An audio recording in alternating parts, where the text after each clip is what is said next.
The wind came first, low and mean, scraping across the empty stretch of prairie like a warning. Clouds bunched heavy above the ridgeline, slate gray and full of spite, sagging lower with each passing minute. Snow began as dust, then thickened into flakes, drifting down slow and lazy at first, before turning sharp and urgent. She stood just off the wagon trail, knees buried in a crust of half-melted snow, her skirts stiff with frozen mud. The shawl around her shoulders had soaked through long ago, and now clung to her like a second skin. Her fingers, pale and cracked, gripped the edges of the broken wheel as if she could will it back onto the axle. But the wagon was done, snapped clean, 2 spokes shattered. The mule lay a few feet off, legs stiff, breath long gone. The children hadn't spoken in some time. One clung to her coat, the boy, maybe 5, maybe 6, his small face buried in the crook of her arm. The girl, a year older, sat on a folded quilt beneath what remained of the wagon cover, arms wrapped around her knees, eyes glazed and distant. They hadn't eaten since yesterday morning. No one had passed this way since. Snow stung her cheeks as she stood. Her legs ached. She looked east, toward the rise of hills that had seemed, 3 days ago, like they might hold promise. Now they loomed like teeth, waiting. A sound stirred in the wind, a low, steady thud, faint but real. She held her breath. It came again, closer. Hoofbeats. She didn't trust hope anymore. It had lied too often. Still, she turned. The rider came into view, slow, blurred by snowfall. A horse, first a tall, broad-chested roan, breath steaming like smoke from its nostrils. The man was just a shape at first, hat pulled low, duster flapping at his sides. He didn't ride like a drifter. He rode like a man who knew exactly where he was going. He reined in a dozen paces away, no word spoken, just his eyes, searching, pausing on the children, then settling on her. Not curious, not startled, just steady. She straightened, heart tight. The wind caught her hair and threw it across her face. She didn't wipe it away. The man swung down without hurry. His boots crunched through the ice-crusted snow. He knelt beside the mule first, resting a hand on its flank, whispering something she couldn't hear. Then he looked over at the children. "You folks stuck?" His voice was low and worn smooth. She nodded once. Her lips were too numb to work. He stood and walked to the wagon. One look told him what she already knew: it wouldn't move again. He ran a hand along the edge, knocked on the broken wheel like a man checking for hollow lies. Then he turned to her. "How long you been out here?" Her voice broke before it found strength. "Since yesterday, late." The man took off his glove, reached inside his coat, and pulled free a biscuit wrapped in cloth. He walked to the little girl first, crouched, offered it. She blinked, slow, then took it with both hands. He nodded, then walked back to the horse. Without speaking, he lifted the boy up first, setting him sideways on the saddle. Then the girl, behind. The horse stood still, gentle. She watched, throat tight, breath sharp with cold and fear. "I got a place a ways west," he said. "You'll ride, I'll walk. Not far. We'll get warm, then talk." He held out his hand. She didn't move. "It ain't charity," he said, quieter now.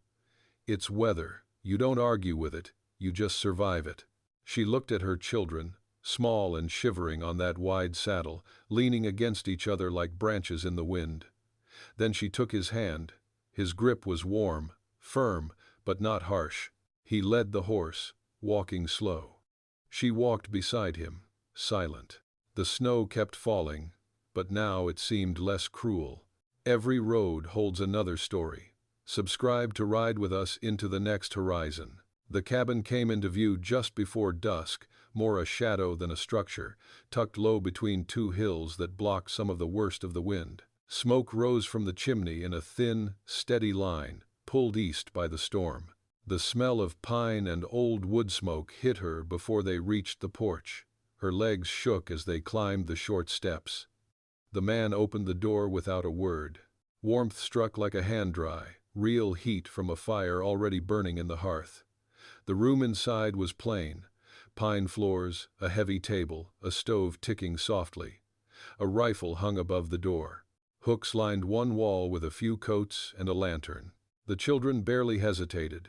They slid down from the horse, boots thumping on the planks, and stood awkwardly near the fire, hands out, silent as shadows. He fetched a kettle, poured water into a pot already set on the stove. "Won't be fancy," he said, "but it'll be hot." She stepped inside last. Her boots left wet prints. Her hands still wouldn't stop trembling, though the heat was starting to bite back into her joints. He disappeared into the back room and returned with 2 folded quilts. The children curled up near the hearth without protest. She didn't blame them. She watched him as he moved quiet, efficient, not once looking for praise or comfort. He wasn't young, not old either. Something about the way he moved said he'd lived through enough to know what mattered. "Soup'll be ready soon," he said. "Got some beans, bit of salt pork, coffee if you take it." She found her voice, brittle as old bark. "Thank you." He nodded but didn't smile. Just stirred the pot and kept his eyes on the flame. She sat on the floor, near the children. The girl had already drifted off, lips parted, hand resting in the warmth of her brother's side. The boy clung to the edge of the blanket, watching the man, wide-eyed. "They got names?" the man asked. She hesitated. "Annie, and the boy's Eli." He nodded. "Good names." She waited for him to ask hers. He didn't. After they ate quiet, no more than the sound of spoons and fire, he offered her the cot in the back room. "I'll take the floor. You'll want to sleep." The cot smelled like pine and tobacco. She sat on the edge for a long time before lying down, still in her clothes, unsure if it was right to trust a man she hadn't known a full day. But the children were warm, the door was locked, and something in his silence made her feel less watched than seen. She didn't sleep all the way through, woke once, cold with sweat. The wind howled outside like a warning, but inside, the fire still burned low. She saw him sitting there by it, knees bent, a hand cradling a tin cup, watching the flames. Not her. When she woke again, morning had broken pale and quiet. Snow piled high against the windows, but the storm had passed. The children were still asleep, curled in nests of quilts. She stepped into the main room, brushing her hair from her face, heart slow and unsure. He looked up from the stove. "Coffee?" She nodded. He poured a tin cup, handed it to her. No smile, just the same steady look. She wrapped both hands around the cup. It warmed her down to the bone. Outside, the wind had died, but everything was white and hushed, the land scrubbed clean. She stood by the window a while, drinking slow. "What's west of here?" she asked finally. "Less than there used to be, but enough." She didn't ask what that meant. He set the coffee pot down. "You got family anywhere?" She shook her head. "Buried most of them. The rest," her voice caught. "Well, we were heading for the river towns. Heard there was work." His eyes softened then, just enough to see it. "Storm like that," he said. "Don't care what a person's chasing. Just wants you to stop chasing." She looked at him. "But you found us." He didn't answer right away, just went back to the stove, fiddling with the kettle. "Maybe I was meant to." The silence between them wasn't empty. It felt like a room being built, one word at a time. They stayed 3 days. The world outside was still buried deep, and though the skies cleared, the wind never quite quit. It crept under the eaves, tapped against the window panes, hissed at the corners of the cabin like it knew she was inside, warm, and didn't like it.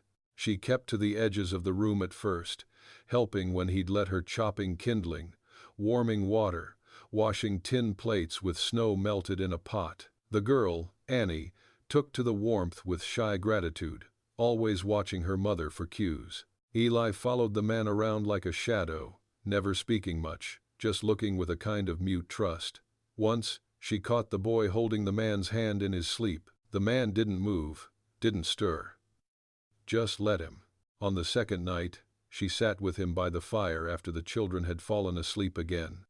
Her hands worked a needle through the ripped hem of Eli's coat. The man sat across from her, boots off, bare feet in wool socks, resting on the stone hearth. "I used to sew like this for my brothers," she said, not looking up. "They'd rip every pair of trousers before the snow even hit."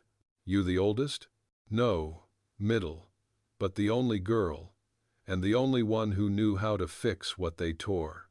He chuckled, quietly. It caught her off guard. "You've got a name, I reckon," he said. She nodded. "Miriam." He didn't repeat it, just gave the same small nod and sipped from his tin cup. "And you?" she asked. "Colt. Like the pistol, like the horse." She smiled, surprised. "That your doing, or your mama's?" He shrugged. She had a thing for names that could run. They were quiet for a while after that. The fire settled low, throwing shadows along the wall, soft as breath. Miriam worked the thread in steady stitches. "I was married," she said eventually. "His name was Thomas. Died last spring. Fever came through quick, took half the town with it." Colt didn't answer. He didn't have to. "We stayed too long. Thought we could wait it out. When he died, I packed what I could carry and took the kids west." He looked at her, eyes dark in the firelight. "You're not the first to run from something." "I'm not running," she said, sharper than she meant. He let it sit a beat. "No," he said finally. "Guess not. You're trying to find something better." Her hands slowed. She set the coat aside. "Are you?" she asked. He watched the flames. "My brother left this place years ago," he said. "Told me to do the same. Said the land wasn't giving like it used to. But I stayed. Buried my father out back, patched the roof every spring, had a good mare, couple goats. It was enough." "Still is?" "Some days." The fire cracked, letting out a sharp pop. Somewhere in the back room, one of the children stirred, but didn't wake. She leaned forward, elbows on her knees, fingers laced. "You live alone?" "Mostly." She waited. He added, "Had someone once. Didn't last. She wanted more road than I could offer." "And you didn't go after her?" "I gave her a saddle and a kiss goodbye. Figured if she wanted to come back, she would." Miriam didn't speak for a long time after that. Her fingers twitched against the thread in her lap. She wanted to ask why he hadn't gone looking, why he'd stayed here all these years, with only smoke and silence for company. But she didn't, not yet. Instead, she stood, lifted the quilt from the back of the chair, and walked to where her children lay, curled up on the floor. She spread it over them, tucking it gently beneath Annie's chin. Behind her, Colt said, low, "They're good kids. They didn't used to cry," she said, still kneeling. "Not until they saw me do it." He didn't answer, but something in the room shifted, like he was breathing her sorrow in with the smoke. When she stood again, she looked at him hard, as if testing a step across thin ice. "You say you got a place here," she said. "A life." "I do. Is there room for someone else in it?" He didn't blink. "Maybe," he said, "if she wants to stay." The fourth morning came bright and bitter, the kind of cold that made your lungs sting. Sunlight poured sharp over the drifts, making the whole world look clean, but not soft. Colt stood by the fence line, hammer in hand, mending a post half buried in snow. Miriam watched from the cabin steps, her arms folded tight around herself, coat tugged close. She hadn't told him yet, hadn't said out loud that she didn't know where they were going anymore, that the river towns now felt like a story told by someone else. He hadn't asked, but there was a quiet between them now, not distant like before, but waiting. A space shaped like a decision. Inside, Annie helped sweep the floor, while Eli sat by the stove, fiddling with a bit of string Colt had cut for him, showing him how to make loop knots, one over the other. They'd taken to this place faster than she expected. Or maybe just easier than she could afford to. Colt turned when she stepped off the porch. His breath steamed. He set the hammer down in the snow. "You look like you've got something to say," he said. "I might," she answered. "I just don't know if it's the right time." He rubbed the back of his neck, eyes squinting against the glare. "There's no such thing out here." She came closer, boots crunching through the crust. The wind pushed her hair across her face, and she let it. He watched her steady, like always, like he'd been watching her every day and hadn't grown tired of it. "I don't have anything to offer," she said. "No land, no trade, just these two and whatever strength I've got left." "You think I'm asking for something?" She hesitated. "A man like you could have gone on living quiet. You didn't have to stop." He nodded once, slow. "No, but I did." "Why?" Colt looked down, boot pushing at a chunk of frozen dirt. Then he met her eyes. "Because I saw you standing there in the storm, and I remembered what it felt like to have nobody coming." That silenced her, not because it was grand, but because it was true. He stepped closer, voice quiet but sure. "You don't owe me anything, Miriam. If you want to go, I'll pack you food, give you a horse. No strings. And if I stay?" He looked past her, toward the cabin where the smoke curled gentle from the chimney. "Then we'll figure it out, one day at a time." She didn't answer right away. Instead, she reached out and touched his hand. Just her fingertips brushing against his knuckles. Like she was testing if this was real. He didn't move. Didn't pull away. She closed her eyes. The wind whipped around them, sharp and biting. But inside her chest, something warm finally took root. Later that evening, they sat around the table, eating stew thick with beans and strips of venison. Eli fell asleep with his head on Colt's arm. Annie curled up in the rocker, a quilt around her shoulders, humming a tune she hadn't sung since her father died. After they tucked the children in, Miriam stood by the window, watching the snow glow silver beneath the rising moon. "You ever think about starting over?" she asked. Colt joined her, arms crossed, shoulder brushing hers. "I think about surviving. Starting over just sounds like more work." She smiled. "Maybe it is." He glanced at her. "But worth it." She looked out at the land, harsh, empty, but honest. "With the right person? Maybe." That night, he pulled another quilt from the chest and laid it at the foot of the bed in the back room. She didn't stop him. But when he turned to leave, she reached for his sleeve. He turned. "I don't need space," she said. "I just need time." Colt nodded. "You've got both." They didn't speak again that night. But when he lay down beside her, and her fingers found his beneath the covers, there was no more cold. Spring came slow, shy as a fawn at the tree line. The snow pulled back from the earth like an old regret, leaving behind soaked ground and the stubborn bones of last year's life, broken branches, crushed grass, the faint green promise of something trying to live again. Miriam was in the garden bed behind the cabin, down on her knees with her skirts bunched around her thighs, hands in the dirt. It was good dirt, black and stubborn, needing work but worth the work. Colt had turned it with the mule the week before, an old animal with a limp but more heart than most men she'd known. The ground held warmth now, just enough to wake the seeds. She planted slow, careful, beans, squash, wild onions she'd carried from the last place, still wrapped in waxed cloth, the smell of them sharp and honest in her hands. Annie helped her, pressing seeds into rows, her face set with a kind of quiet pride. "You think it'll grow?" the girl asked. Miriam brushed a strand of hair from her daughter's face. "Everything wants to, if it's got a chance." Colt was building a new chicken pen not far off, sleeves rolled, hammer swinging steady. Eli sat nearby with a wooden toy. Colt had carved a small horse with no tail and only 3 legs. The boy didn't mind. He carried it like treasure. Later that afternoon, Miriam stood on the porch, watching the wind move through the grass like water.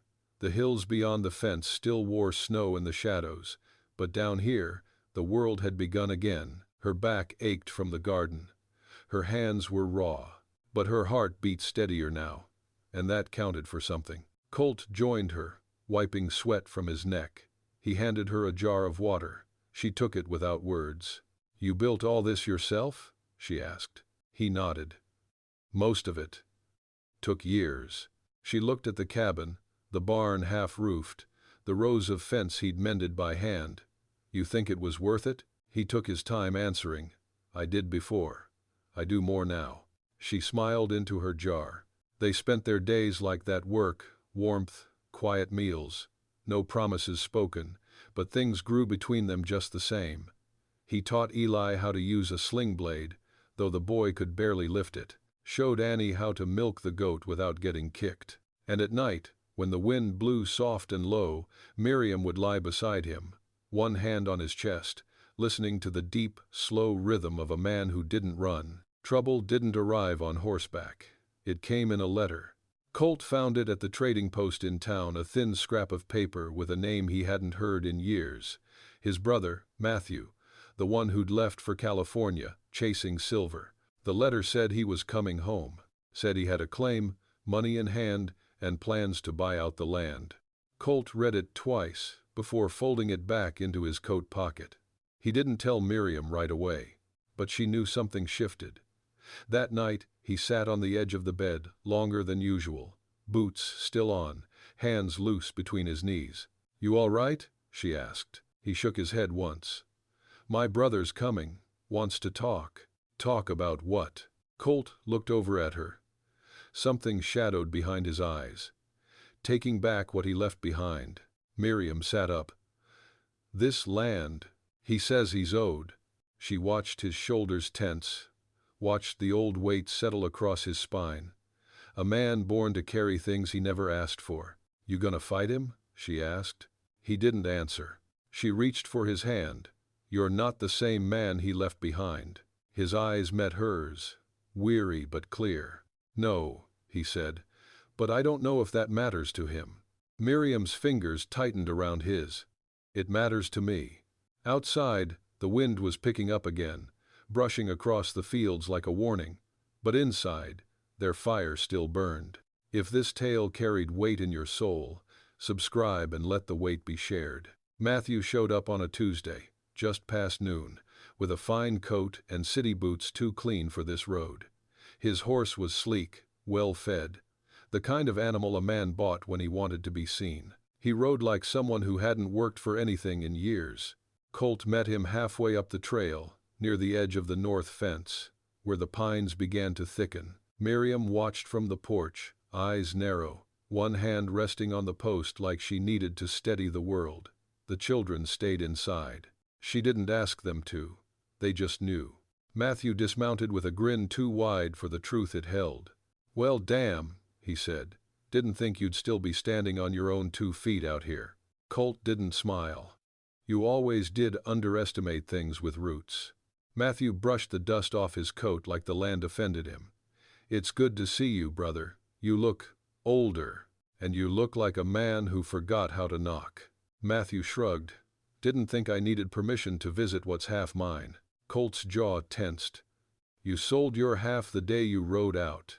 "I never signed a deed." "You never came back either." Miriam stepped down from the porch then, calm and slow, skirts brushing the grass. She crossed the yard like she belonged there because she did. Matthew glanced at her, let his eyes linger longer than decent. "Well, looks like you've found ways to keep busy." Colt didn't move, but his voice dropped cold. "Watch your tongue." Matthew lifted both hands. "Easy, now. Just making observations. Didn't expect you to take in strays." Miriam stopped a few steps behind Colt. She said nothing, but her stillness was louder than anything she could have spoken. Matthew reached into his coat and pulled a folded paper from his inside pocket. "I've got a claim down south. Rich land. Silver veins so thick they shine in the moonlight, but I need leverage, something to trade." Colt stared at the paper, didn't touch it. "So you came here to trade this land," he said. Matthew smiled. "You've got a roof, a name folks trust. That's worth something." Colt didn't take the paper. "What makes you think I'd hand that over?" "Because you don't have anything else," Matthew said, eyes flashing. "You've got dirt and chickens and a woman with 2 kids that aren't yours." Colt moved, then not fast, just a step forward, but it was enough. Matthew backed up a half step without meaning to. "This land is all I've got," Colt said, And it's enough for me. I built it while you were off chasing ghosts." Matthew scoffed. "Don't be a fool. This place will swallow you whole." Colt's voice was even. "Then let it."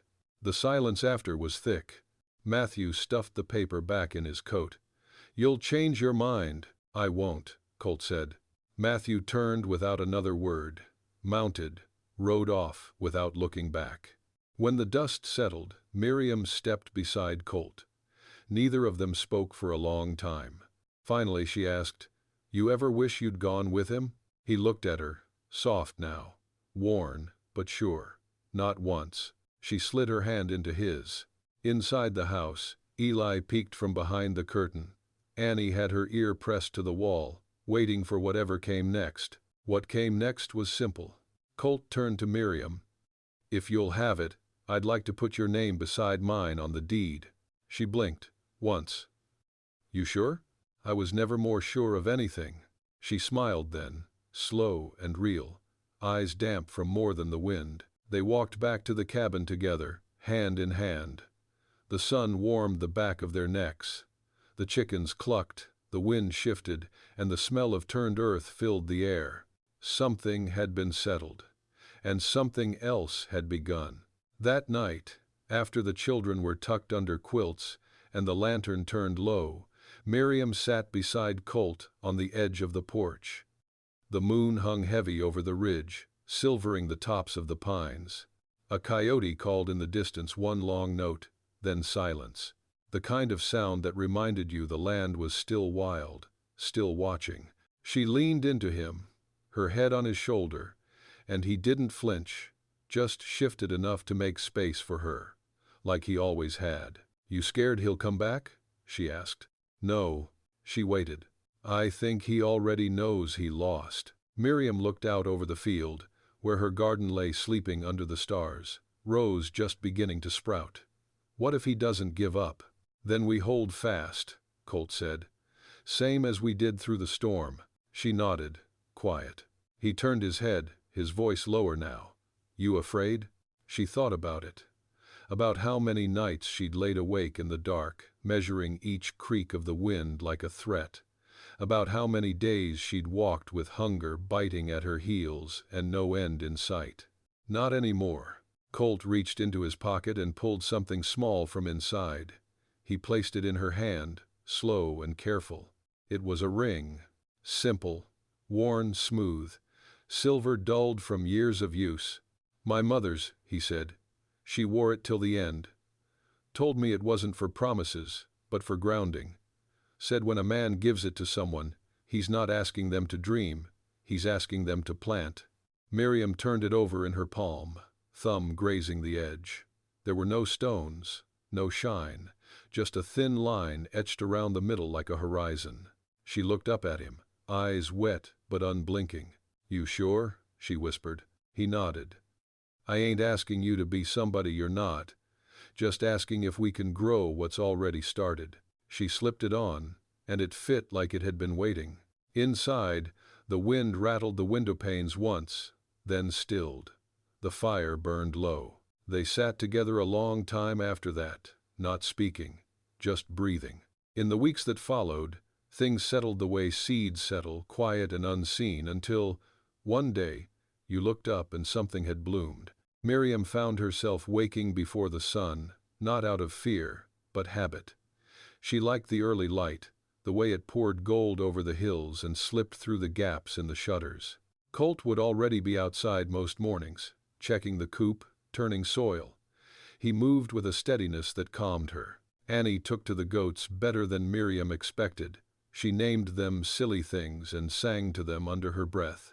Eli followed Colt like a shadow, learning where to walk, where to stand when someone was working. He didn't speak much still, but when he laughed, it was loud and whole. One evening, Miriam sat at the table, writing a letter on coarse paper with a pencil stub. She didn't have anyone to send it to, not anymore, but it felt good to put the words down anyway. She wrote about the land, about planting, about a man who loved her with actions instead of speeches, about children growing wild and safe. When she finished, she folded it neatly and tucked it into a jar on the mantel, A record, maybe. A marker for the road she'd come. That night, Colt built a cradle. Pine wood, soft edges, no frills. Just strong, steady hands building a thing meant to hold something small and new. Miriam stood watching him as the last pieces fit into place. "You knew?" she asked. He didn't look up. Figured. She crossed to him and laid her hand over his. The baby wasn't far off now. She could feel it already, a quiet turning in her belly, like something rooting. "I'm glad it's yours," she said. He didn't cry, didn't speak, but he set the hammer down, pulled her close, and rested his head against her shoulder. The future didn't need naming. It had already begun.